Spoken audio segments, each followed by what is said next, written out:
At narito naman ang mainit na balita mula sa mundo ng politika. Isa na namang controversial na balita ang bumabalot sa administrasyon ni President Kuting ng Norte Jr. Ayon sa mga ulat, bistado na umano'y ang di umano'y pagnanakaw ng trilyong piso mula sa kaban ng bayan na ikinakabahala naman ng maraming mamamayan. Ang mga ulat na ito ay nagiging sanhi ng matinding galit ng publiko at posibleng pagkakakulong ng Pangulo.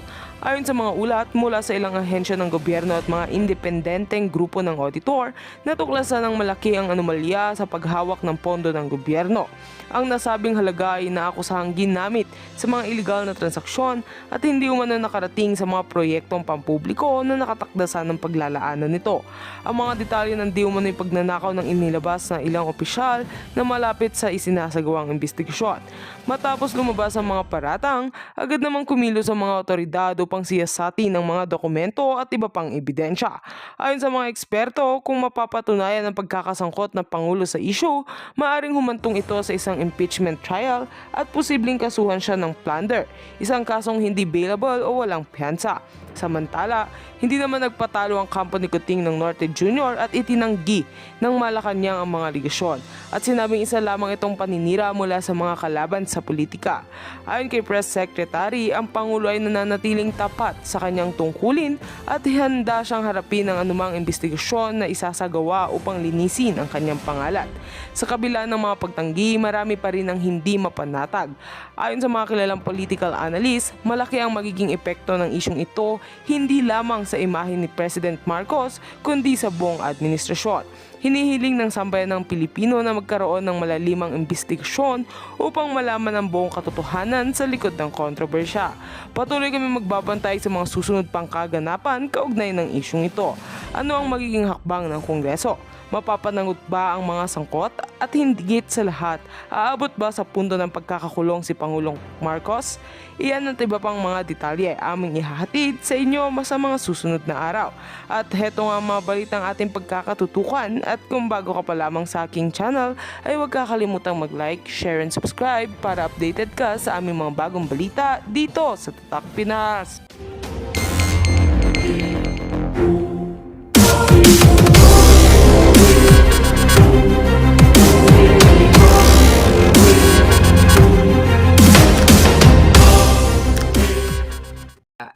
Si Trollbuster, yung smuggling billion ang nawawala sa kaba ng bayan. Ayun na nga palangga, Trollbuster. Ano for Ma'am Raga? Well, ano pa i-expect mo, Trollbuster? Bangag na bangag, walang gustong mag-topic ng smuggling. Alam niyo naman, for 2 years ko na yan, minanganga bells dito. Dahil abala ang mga putang ina sa eleksyon. Okay? Sa kanilang pagpapile ng COC.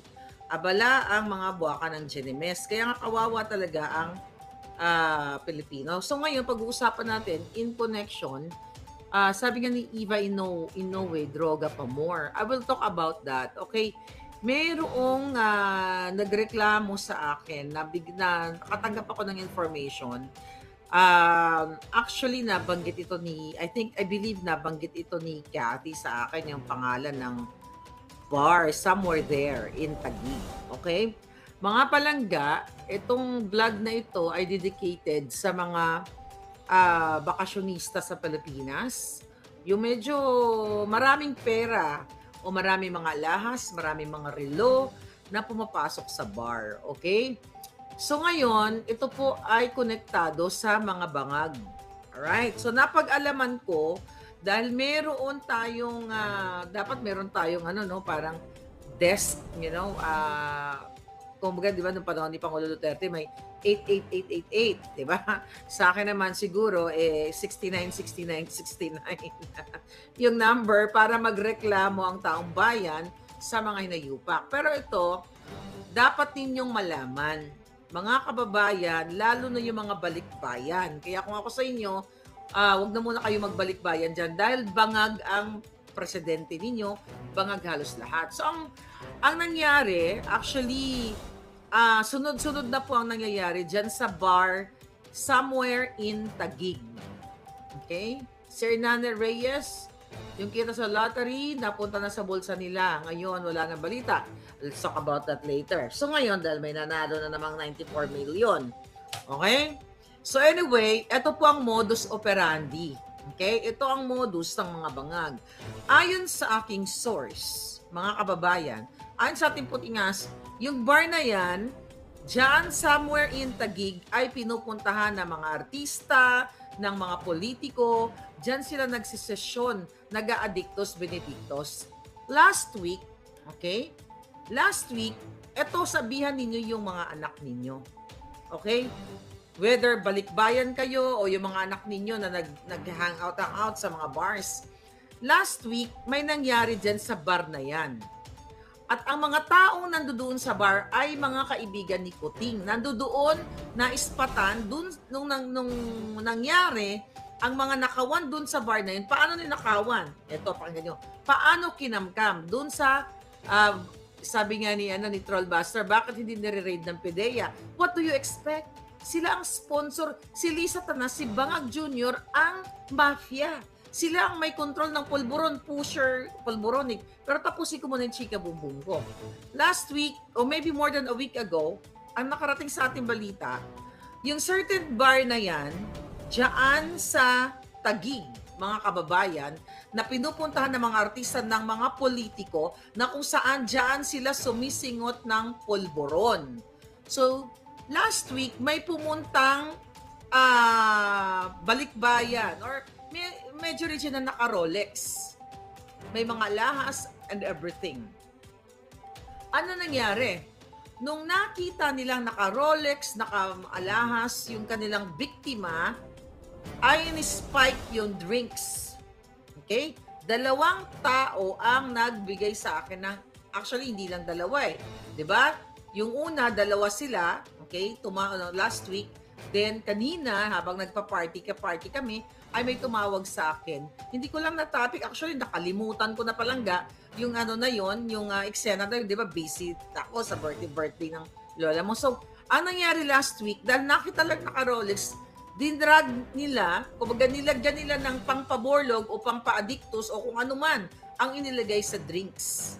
Mind you, mga kababayan, warningan nyo po ang inyong mga anak. Ganito na ang nangyayari sa Pilipinas kasi yung may-ari ng bar ay may connect kay Bangag.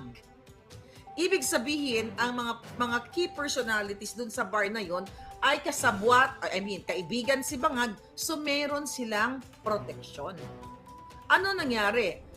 Nilagyan ng gamot, I don't know kung anong gamot, hindi na masabi kung anong gamot, yung nagbigay sa atin ng information. So, syempre, ngarag na pagising nung tao, mga kababayan, wala na yung Rolex. Wala na yung mga gamit niya. Alright? So, sinisindak-sindak pa, okay, na walang mangyayari sa kanyang complaint kasi malakas ang kapit sa administrasyong Bangag. Ganyan ang nangyayari ngayon sa Pilipinas. Kahit anong reklamo mo, natanggalan na nakuha ko ng Rolex, kung kasabwat mismo, yung may jurisdiction na kapulisan dyan sa Taguig na yan. Sabi ni Minda Diaz at Ivan Gang, that was back in the 80s. Then, hindi lang 2 tao, marami ng reports. So, the other night, 3 days ago, 4 days ago din yata nangyari ito, may pumunta doon na magkakabarkadang babae, grupo sila, siguro mga 10 daw sila pumunta. Habang nagpa-party sila, party ng ganyan, may bumato sa drinks nila. You know that already, yung mga pinupuntahan ng artista, somewhere in Taguig. Okay? Pagtanong kayo dyan sa mga kaibigan nyo, yung pinupuntahan ng mga artista, yung mga sumasayaw-sayaw sila dyan. So, 4 days ago, maybe 3 days ago, silang magkakaibigan, pumunta, i-reveal ko na daw, sabi ng palangga. Kailangan, andyan naman yan kilalang-kilala nyo naman yan eh. So ngayon, mga kababayan, pumunta sila, habang nagpasayaw-sayaw sila, biglang may parang, may second floor daw yun eh. I don't know about that bar. Sabi ni Trollbuster sa Uptown Mall, BGC, BGC. I don't know, I'm not familiar sa BGC, okay? Dahil tagal ko na, hindi na ako nakagimik. At nang umuwi ako, hindi ako nakagimik. Maybe somewhere there palangga. BGC ba yan? Sabi ni Derek. So ngayon, I think so. Pero anyway, may second floor daw eh. O, imagine niyo, may second floor yung bar na parang may grill, sumasayaw-sayaw ganun. Tapos sila naman sa baba, mga palangga, may tumalsik na peel o na bill na ano. Actually, sinand sa akin yung picture eh. Okay, tingnan natin ah. Sinand sa akin yung picture. Sabi sa akin, Miss Maharlika. Okay, tingnan natin ah. Ay, hindi naman ako marunong mag-detect. Okay? Alright? Hindi naman masyado ano. So ito, ewan ko, ito yung floor ng bar. Okay? Ito sinand niya sa akin yung picture. Nakita nyo yan? I don't know kung anong peel yan. Okay? Sinand sa akin na habang sumasayaw-sayaw din sila, may tumalsik na yan, yung peel na to. Okay, sabi ko, ano po ginawa nyo? Eh, hindi to nila inawakan. Baka mamaya, biglang may dumating na pulis at sasabihin, oy, naggaganito ka, naggaganyan ka. Dinedma lang daw nila, tapos hindi na sila, lumabas na sila sa bar. Okay? So, ayan, mga palaga, modus operandi. Tanong-tanong daw sila sa kanilang mga kakilala. So, yun nga, ito pala ang modus operandi ngayon. Hi, June Villanueva, how are you?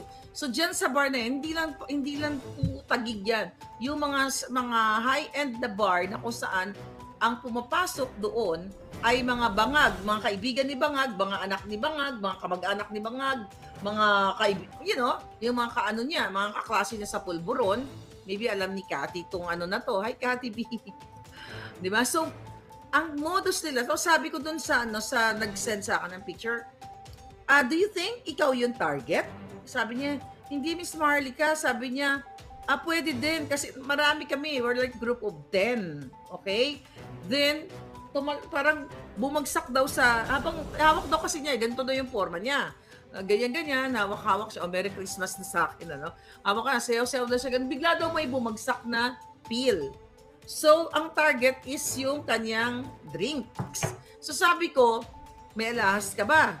May suot ka bang Rolex? Saka ganito ka ba? Hindi ako naka-Rolex, pero I have, may mga sing-sing, may bracelet. Maganda yung kanyang, basta maganda yung kanyang, kumbaga branded design. Kumbaga may value siya nung gabing yon. Ang sabi ko nga sa kanya, magkano ba ang value mo ng gabing yon? Tinanong ko. Ang sabi sa akin, mga more or less, alahas, nasa 2 million. Ganyan. Oh, wow. Target ka nga talaga. Tapos sabi ko, yung mga kasama mo, yung kasama daw niya, yung katabi niya, may ganun ding mga ala-alahas. Sabi ko, oh my God, buti nakalabas kayo ng buhay.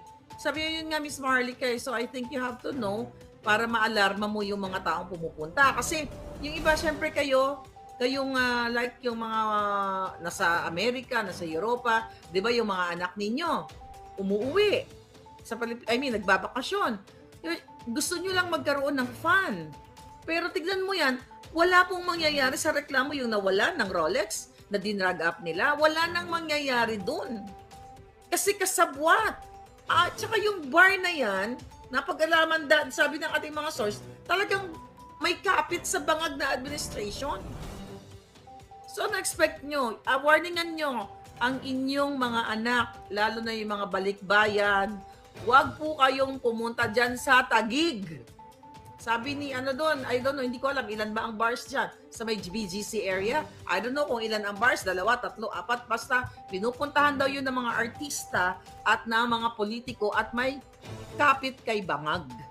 Yan po ang modus ngayon sa inyong mahal na inang bayan. Alright? Another thing, I think, sabi ni Desiree, ingat kayo, gay bar na lang here sa Timog, sabi ni Ma'am Braga. Baka meron din. Sabi ni Sir Zorro, kapag ang leader ay weak, tapos adik, wala talaga mangyayari. Wala talaga mangyayari kasi lingid sa inyong kaalaman. Okay.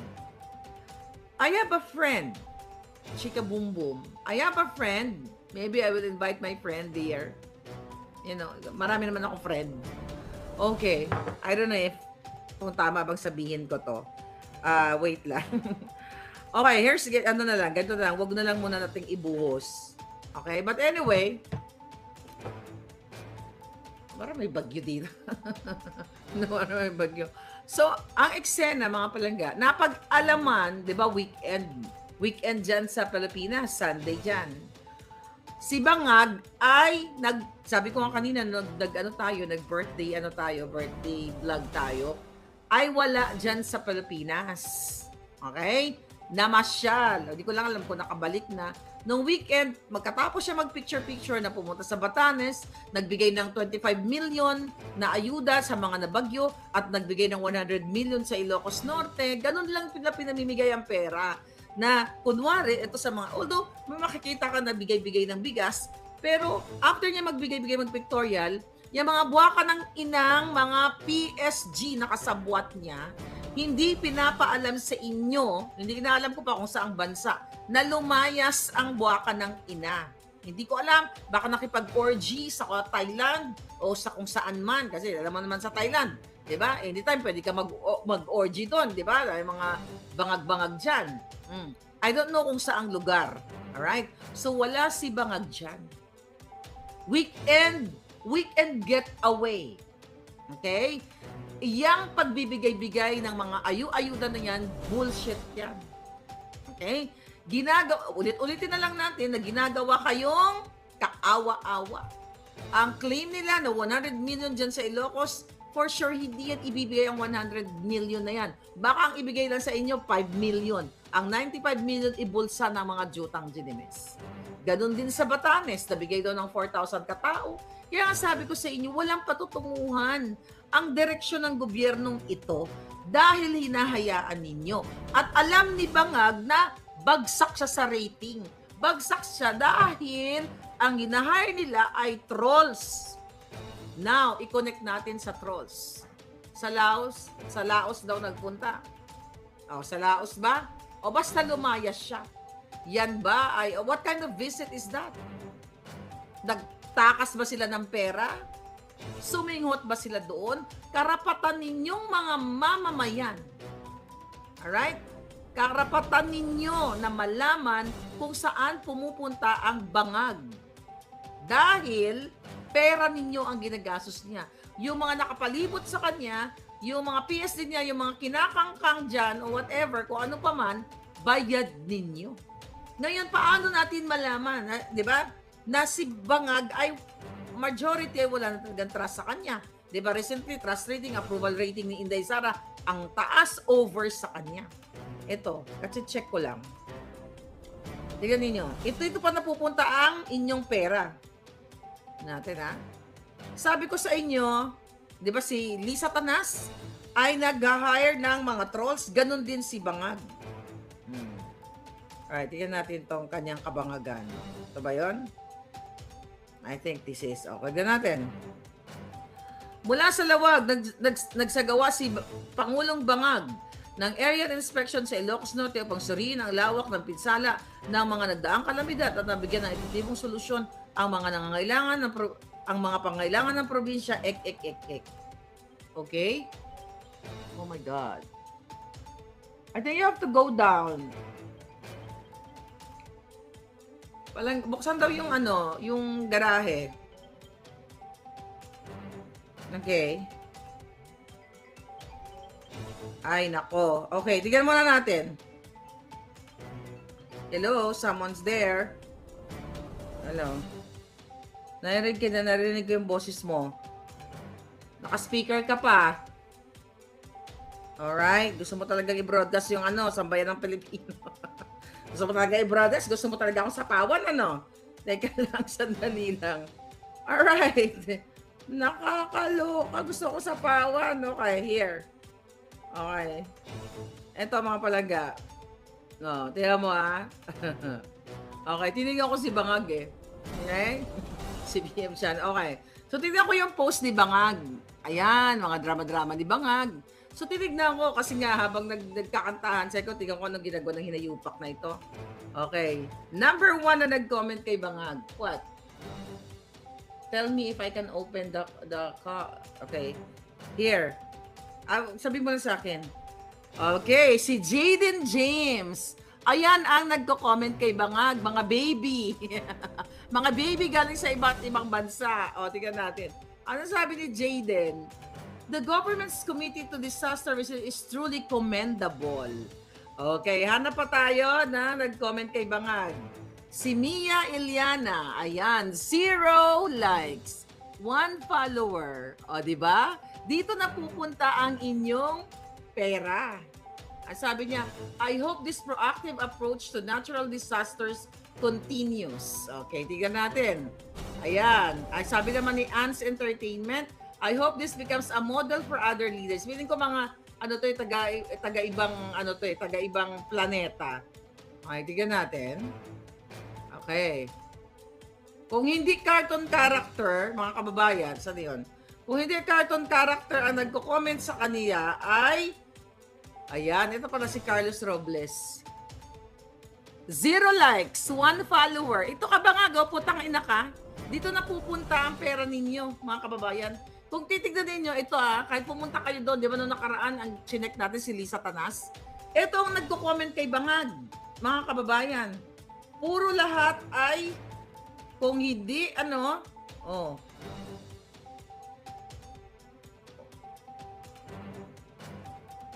tignan mo, pati ito, Ito, mukhang, pati si, yung niya, ito, mukhang troll din. Pero ang kanyang, profile, Lenny Kiko. Ayan, pero, ilan to? Okay? Lenny Kiko, di ba, na. Pero ito ay troll din ang kanyang profile. Itong isa.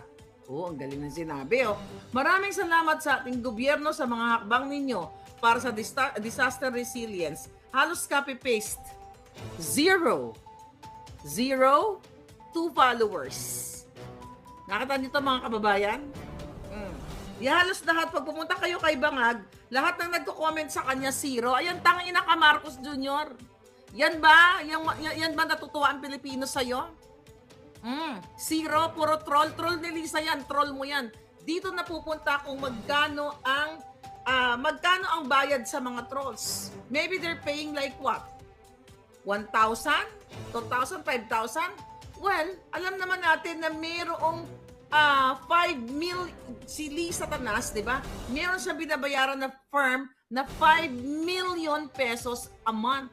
Yung firm. Magkano si Bangag? Tignan niyo mga kababayan. Sino to? Sino to nagpupuri sa kanya? Lahat 0. Ayan. Anuhin niyo. 0 likes. Sino ito? Kailan ba to? Tignan natin yung about ng page. Kailan to ginawa? January lang of 2024. So mga bagong page. Sabi ng isa, oh my goodness, ginagago kayo. Itong si Cyrus Cordero, 0 likes. Tingnan mo, ito po mga kababayan. So kailangan maging proactive kayo para mag-check dito sa mga kalitsihan na sabi niya, sobrang commendable ang aerial inspection na ginawa ng gobyerno sa Ilocos Norte. Ipinakita lamang nito ang malasakit ng PBBM sa mga tao. Ito ay mga copy-paste.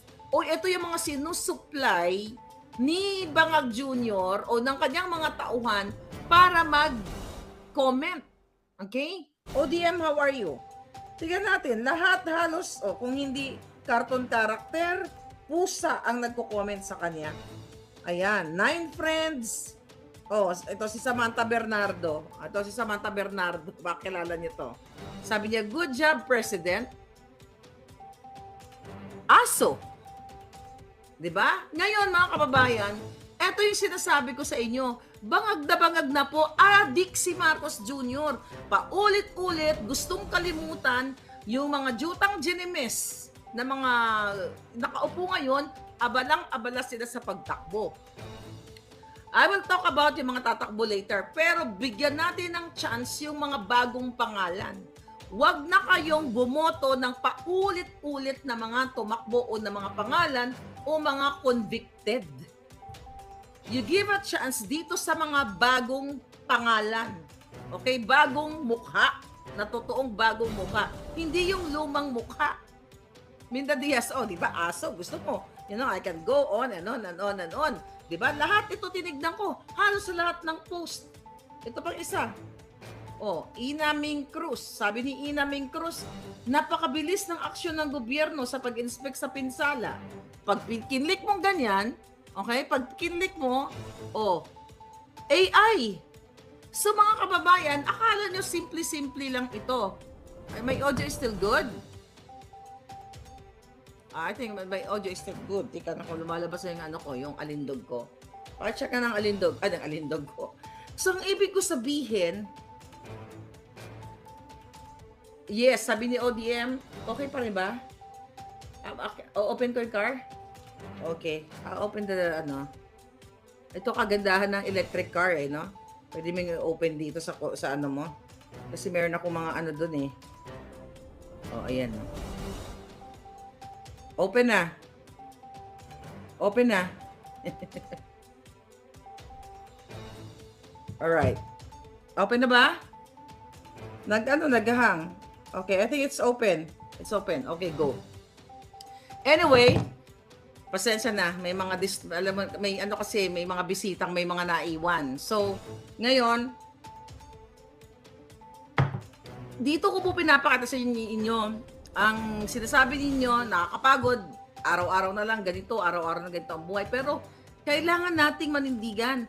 Kailangan nating, ang tawag dito, kailangan natin talagang labanan itong mga hayop na to. Doon pa lang sa pinapakita ko sa inyo.